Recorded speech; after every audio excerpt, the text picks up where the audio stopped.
유럽의 북쪽으로 올라가면 스칸디나비아 반도라고 하는 곳이 있고요. 거기에 세 나라가 있는데 그 중에 한 나라가 노르웨이입니다. 노르웨이라고 하는 이 나라에 전해지는 이야기가 있는데요. 사탄이 노르웨이에 내려와 가지고 여기저기 창고를 좀 많이 지어놓고 씨앗들을 그 창고에 보관을 했대요.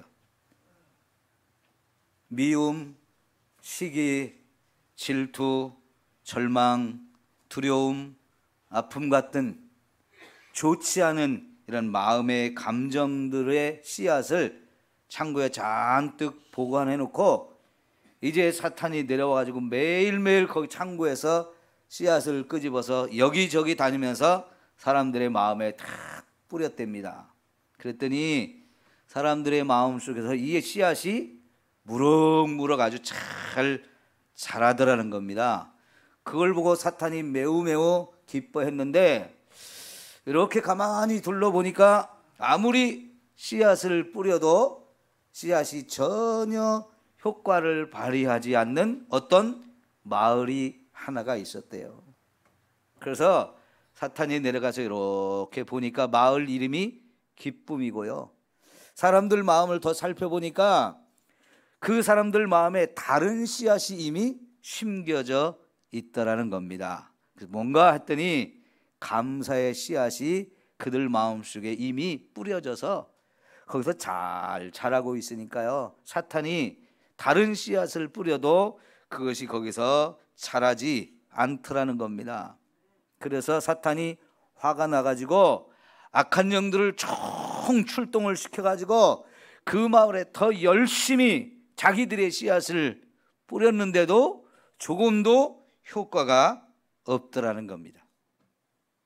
여러분, 하나님께서 저와 여러분에게 주신 은혜를 체험한 사람들은 마음속에서부터 감사가 넘치게 되어집니다. 그런 감사한 마음이 있으면 기쁨이 자연스럽게 주어지는 것이고요. 거기서 악한 것을 이길 수 있는 힘이 생기더라 하는 겁니다. 그래서 마음속에 늘 감사를 가지고 사는 사람은요, 어떤 일에도 감사하게 되어지고 하나님이 주신 기쁨을 빼앗기지 않게 되면서 그들의 삶의 모든 일에 형통함이 주어진다 하는 것입니다. 우리 데살로니가전서 5장 마지막 부분을 보고 있는데 2주 전에 우리가 16절, 17, 18절을 보았죠. 항상 기뻐하라, 쉬지 말고 기도하라, 범사에 감사하라. 이는 그리스도 예수 안에서 너희를 향하신 하나님의 뜻이다. 하나님의 뜻은 우리가 항상 기뻐하며 범사에 감사하며 사는 것이라 했습니다. 감사가 정말 큰 힘이라는 걸 여러분 믿으시고 하나님 안에서 감사하며 살 수 있기를 축원합니다. 오늘 말씀은 그 이어서 마지막 권면의 말씀인데요. 데살로니가 교회에 편지를 보내면서 바울이 마지막으로 권면하고 마지막으로 그들을 위해서 기도하는 내용입니다. 특별히 기도를 하면서 첫 마디가 뭐냐면 평강의 하나님이 그랬어요. 여러분, 어떤 때는 단어 하나가 엄청 중요하다는 걸 우리가 알 수 있어요. 정치하는 사람들도요, 많은 말을 서로 주고받고 사는데 누가 말 한마디 딱 한 걸 가지고 꼬투리 잡아가지고 막 집중적으로 공격해가지고 그것이 또 뉴스에서 자꾸 떠드니까 온 나라가 시끌시끌 하잖아요. 단어 하나가 굉장히 중요한데요. 성경에서 쓰여지는 단어 중에서도 아주 중요한 단어들이 있는데 오늘 특별히 사도 바울이 하나님을 향해서 평강의 하나님이라고 말하는 이 평강이라는 단어가 정말 중요한 단어입니다. 그래서 오늘 이 평강의 하나님이라는 말씀을 중심으로 우리가 함께 살펴보겠는데요. 바울은 하나님을 평강의 하나님이라고 말합니다. 이 이야기는 하나님의 속성 중에 하나가 평강이라는 거예요. 평화, 평안, 뭐 여러 단어로 이렇게 같이 쓰여질 수 있는 단어인데, 이거는 혼돈이나 무질서나 염려나 근심, 걱정, 두려움, 다툼 이런 것이 없는 우리 마음에 완전히 평정을 이룬 그런 상태를 말하는데요, 이런 평강을 하나님이 가지고 계시고 그 평강을 또한 하나님의 자녀들에게 주신다는 얘기입니다. 에덴 동산에 살 때 아담과 하와는 하나님 안에서 이런 평강을 누리고 살았어요. 그런데 아담과 하와가 죄를 지은 이후부터 이 땅에 인간의 마음속에, 인간의 삶 속에 평강이 떠나가 버렸습니다. 왜냐하면 이 죄가 하나님과 우리 사이를 갈라 놓았기 때문이고요, 죄가 끊임없이 우리 마음속에서 품어져 나오게 되니까 결국은 인간은 이 평강을 누릴 수가 없게 된 거죠. 누리던 평강을 잃어버리고 나니까 그 잃어버린 다음에 드디어 평강이 얼마나 중요한지를 알게 되었고요, 그래서 인간은 끊임없이 이 땅에 사는 동안에 이 평강을 추구하게 돼 있어요. 너무나 귀한 것을 잃어버렸거든요. 그리고 정말 삶 속에서 두려움과 걱정과 염려, 불안함 이런 것들이 자꾸 찾아오니까 그럴 때마다 그 평강이 얼마나 중요한지를 절실하게 깨달으면서 그걸 다시 맛보았으면 좋겠다, 그걸 다시 맛보았으면 좋겠다라고 소원을 하게 되어지는 거지요.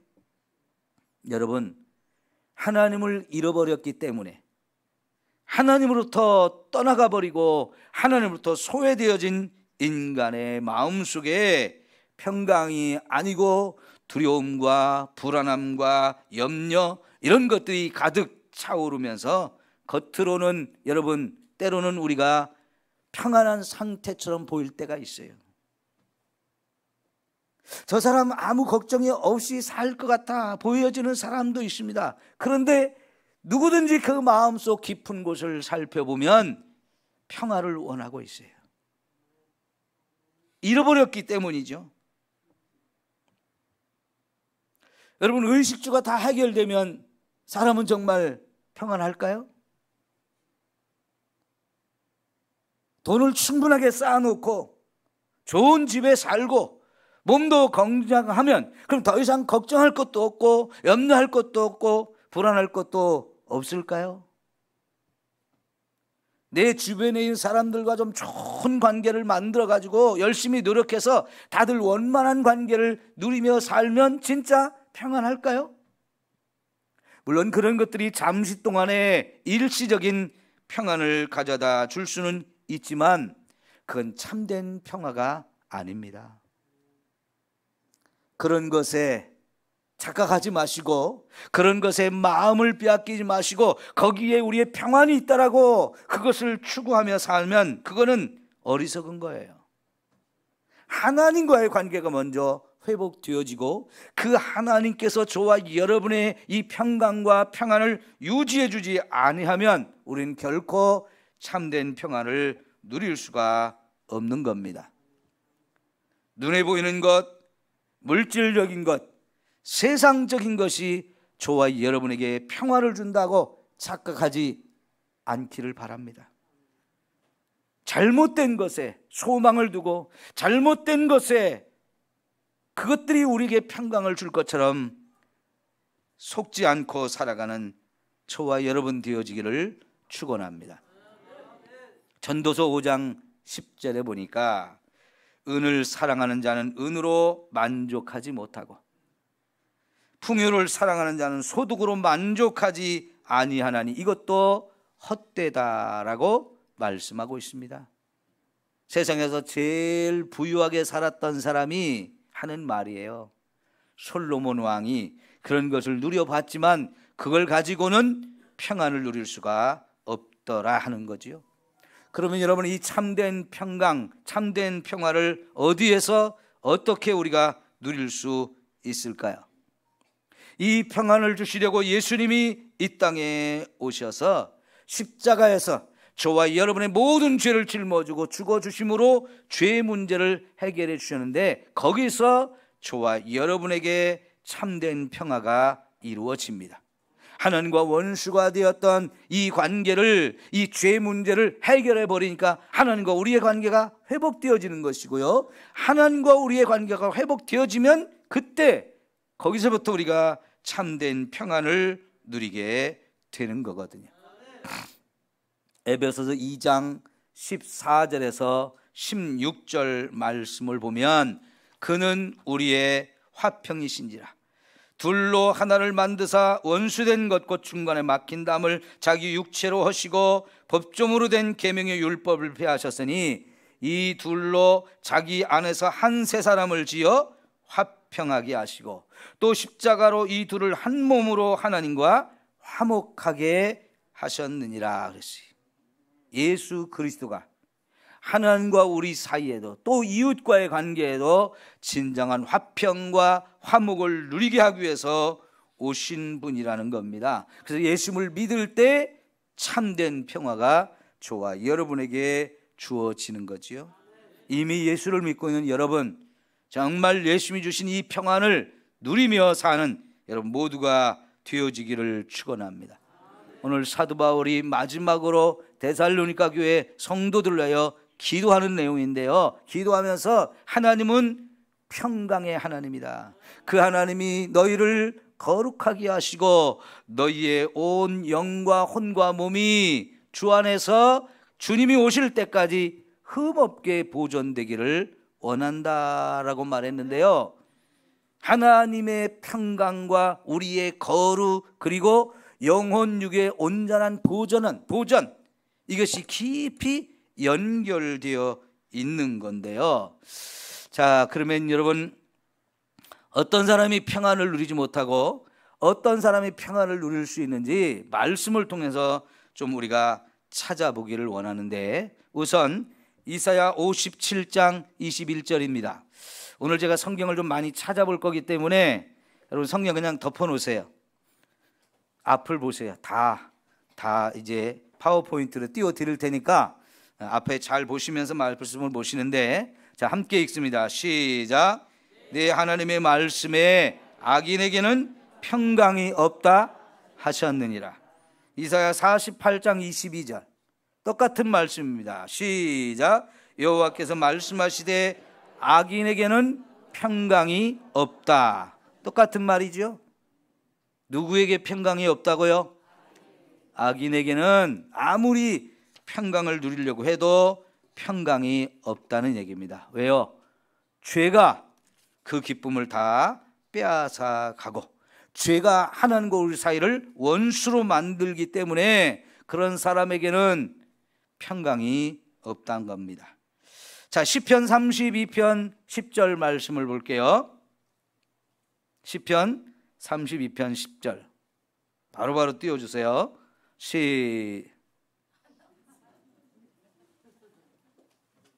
없어요? 빼먹으셨나 봐요. 자, 거기는 제가 읽어드릴게요. 악인에게는 많은 슬픔이 있으나 여호와를 신뢰하는 자에게는 인자하심이 두루리로다. 악인에게 뭐가 있다고요? 많은 슬픔이 있다 그랬어요. 악인에게는 평강도 없고 그 대신 뭐가 자리를 잡느냐? 슬픔이 자리를 잡는데요. 이어서 잠언 10장 24절 말씀 시작. 악인에게는 그의 두려워하는 것이 임하거니와 의인은 그 원하는 것이 이루어지느니라. 자, 악인이 되면 두려워하는 것이 온다는 겁니다. 그러면 두려워할 수밖에 없죠. 예, 악인에게는 평강도 없습니다. 슬픔만 가득합니다. 두려워하는 것만 자꾸 밀려옵니다. 이게 악인의 모습이에요. 그러므로 여러분, 악한 길을 떠나서 믿음으로 살며 하나님 주신 이 평강과 은혜를, 의의 이 은혜를 누리며 사는 여러분이 되어지기를 축원합니다. 창세기 3장을 보십시오. 아담과 하와가 범죄한 이후에 하나님이 찾아올 때 반갑고 기뻤습니까? 어땠습니까? 두려워했다 그랬습니다. 그래서 하나님을 피해서 숨었습니다. 뭐 때문에 그런 거예요? 죄를 짓고 나니까 하나님이 찾아오는 것이 전에는 기쁨이고 반갑고 너무나 좋았는데 죄를 짓고 난 다음부터는 도저히 하나님 앞에 설 수가 없어요. 그래서 근심, 걱정, 두려움이 우리 마음을 가득 채우게 되어지는 거거든요. 자, 이 다음에 잠언 4장 19절 봅시다. 시작. 악인의 길은 어둠 같아서 그가 걸려 넘어져도 그것이 무엇인지 깨닫지 못하느니라. 여러분, 악인은 깜깜한 어둠 속에서 사는 것과 같답니다. 그래서 어둠 속에서 걸어가다 보면 걸려 넘어질 수밖에 없는데 무엇이 나를 걸고 넘어졌는지, 무엇이 나를 넘어뜨리게 했는지 그거를 깨닫지 못한다는 거예요. 이게 얼마나 안타까운 일입니까? 여러분, 악인의 삶은 이렇게 될 수밖에 없는 거지요. 여러분을 살다가 재앙을 만나면 내가 왜 무엇 때문에 이런 재앙을 만났는지 원인도 알아야 되고 그걸 벗어날 수 있는 방법과 길을 찾아야 되는데 그걸 못 찾으니 얼마나 불쌍한 사람입니까? 그걸 빨리 좀 깨달아야 되는데 여전히 어둠 속에 있으니까 보이는 게 없는 거지요. 무엇에 걸렸는지, 무엇 때문에 내가 넘어졌는지 그거를 알지 못하는 거예요. 여러분, 부모가 철저하게 회개하면요, 골칫덩이 자식도 변화돼서 달라지는 걸 볼 수 있어요. 이게 영적인 비밀입니다. 반대로 자식이 신앙생활 잘하면 고집스러운 우리 부모님도 마음이 변화돼요. 우리의 삶을 자꾸만 넘어뜨리게 하고 되던 일도 안 되게 만드는 가로막는 일들이, 이런 일들이 무엇인지를 우리가 말씀을 통해 깨닫고 철저하게 회개하고 나면 길이 열려져요. 무엇이 우리를 걸고 넘어졌는지 이제는 빛 가운데 나와서 그것을 보게 되고 우리의 삶의 변화를 일으키게 하는 거거든요. 말씀을 통해서 저와 여러분의 죄를 깨닫고 철저하게 회개하십시다. 그러면 마음이 다시 회복되어지고, 그래서 우리 마음이 더러운 것들이 다 청소가 되어지면 그때서부터 저와 여러분의 삶의 문이 열려지게 하시고 형통한 이런 은혜를 주십니다. 세상에 무엇으로 저와 여러분의 마음의 더러움을 씻어낼 수 있을까요? 누가 저와 여러분의 마음을 청소해 줄 수 있을까요? 하나님 말씀 외에는 다른 것이 없습니다.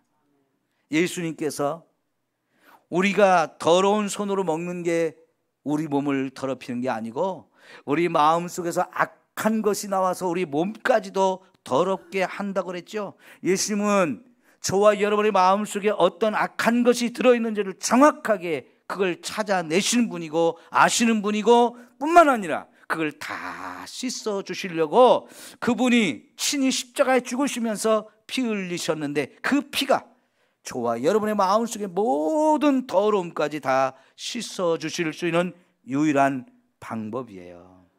마음이 씻어지면 눈이 열려지게 되어지고, 그러면 악한 것이 무엇인지 분별하게 되어서 그 길을 가지 않게 되어지는 겁니다.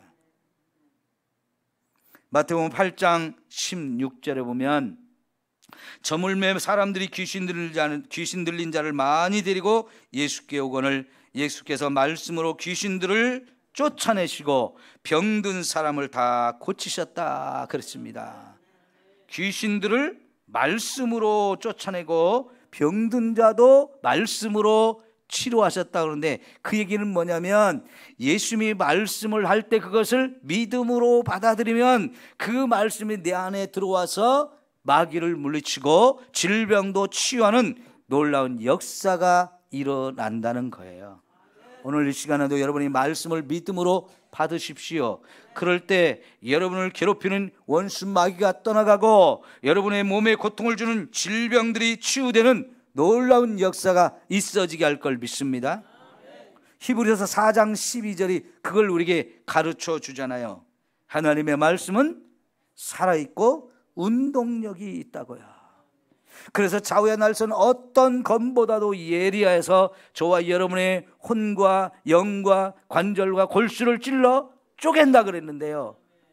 여러분, 외과 의사가 우리의 관절과 골수를 찔러 쪼갤 수는 있지만 우리 혼과 영을 수술할 수는 없어요. 그러나 하나님의 말씀은 그런 부분까지 다 찔러 쪼개면서 수술함으로 완벽한 치유와 놀라운 은혜를, 말씀의 능력을 저와 여러분의 체험하게 하실 줄 믿습니다. 여러분, 시편 11편 6절 말씀을 봅니다. 시작. 악인에게는 그물을 던지시리니 불과 유황과 태우는 바람이 그들의 잔에 소득이 되리로다. 악인이 되면 하나님이 그물을 던지는데 그 그물이 무슨 그물이냐? 불과 유황과 태우는 그물이 된대요. 하나님의 무서운 심판이 임할 것을 말씀하는 거지요. 여러분이 손에 쥐고 있는 것, 그것이 우리의 평안을 보장해 주지 않습니다. 여러분, 아무리 큰 부자였어도 지옥에 가니까 물 한 방울도 구할 수가 없잖아요. 세상에 가지고 있던 그 많은 돈이 물 한 방울도 살 수 없는 무용지물이 되어지는 거예요. 어디 갔을 때? 지옥에 갔을 때요. 세상에서 아무리 떵떵거리며 산다 해도 그거는 참된 평안을 우리에게 끝까지 보장해 줄 수가 없다는 거지요. 그러므로 여러분, 악인의 길로 가지 마십시오. 이제 하나님이 어떤 사람에게 평강을 주는지 살펴보겠습니다. 잘 보십시오. 로마서 15장 13절입니다. 시작. 소망의 하나님이 모든 기쁨과 평강을 믿음 안에서 너희에게 충만하게 하사 성령의 능력으로 소망이 넘치게 하시기를 원하노라. 보십시오. 소망의 하나님이 모든 기쁨, 모든 평강을 어디서 주신다고요? 믿음 안에서. 믿음 안에 있으면 저와 여러분이 하나님이 주시는 이 평강을 누리며 살 수 있는 거지요. 기쁨도 주신다고 그랬죠. 우리가 아까 처음에 5장 16절, 17절, 18절 말씀 잠깐 생각해 봤어요.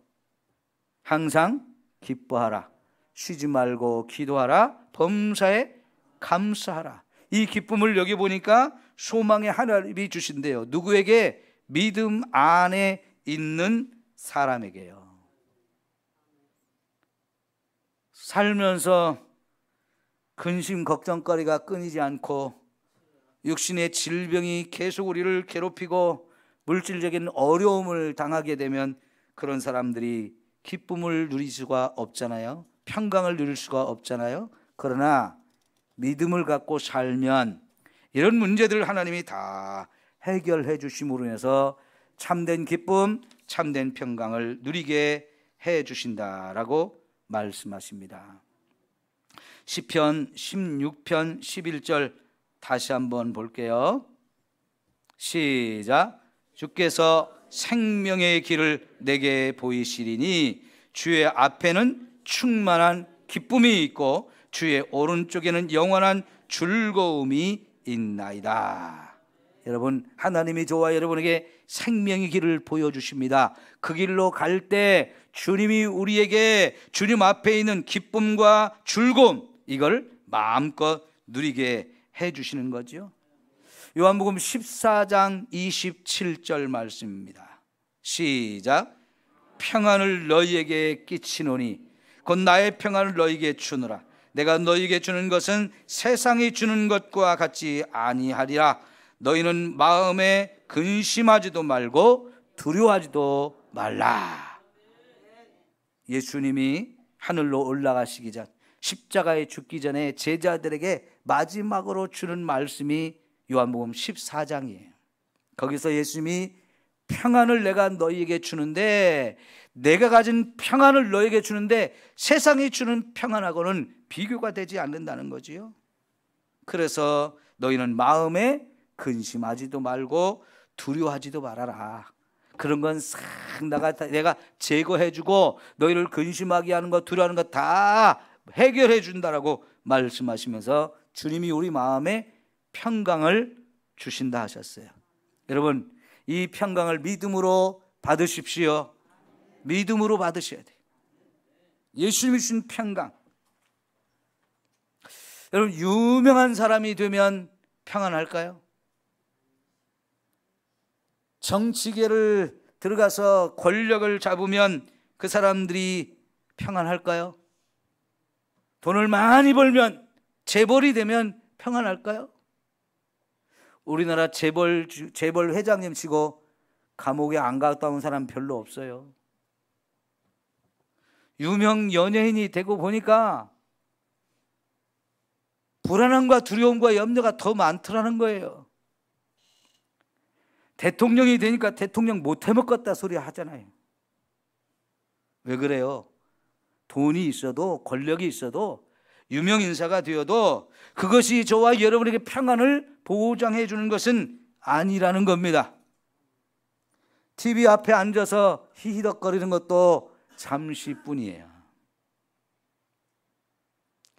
재밌는 게임을 하고 오락을 즐겨도 그것도 그때뿐이에요.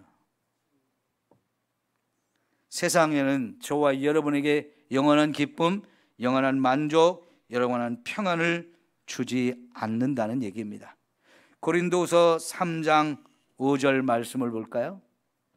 시작.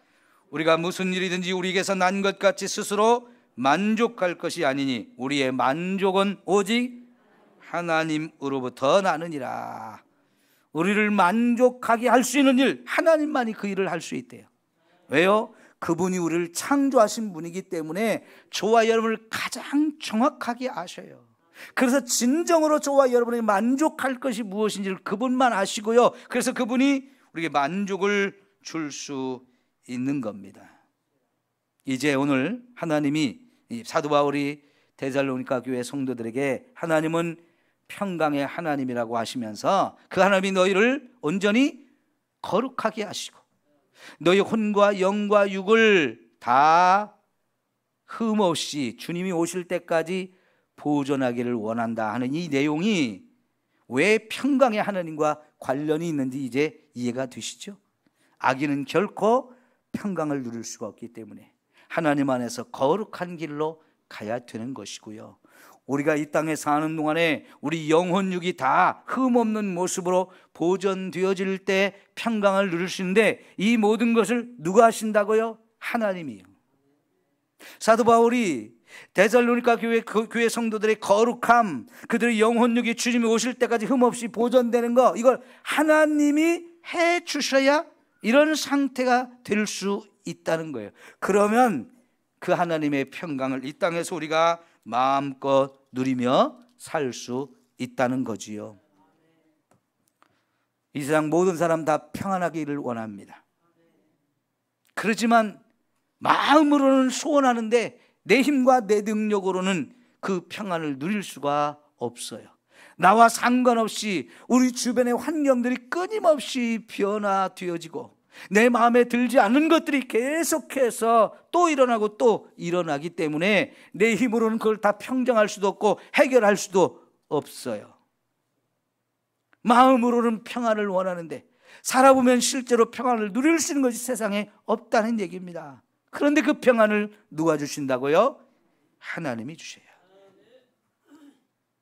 믿음 안에서 의롭게 거룩한 길로 가는 사람들에게 하나님의 이 평강을 책임져 주시고 누리게 하시는 거지요.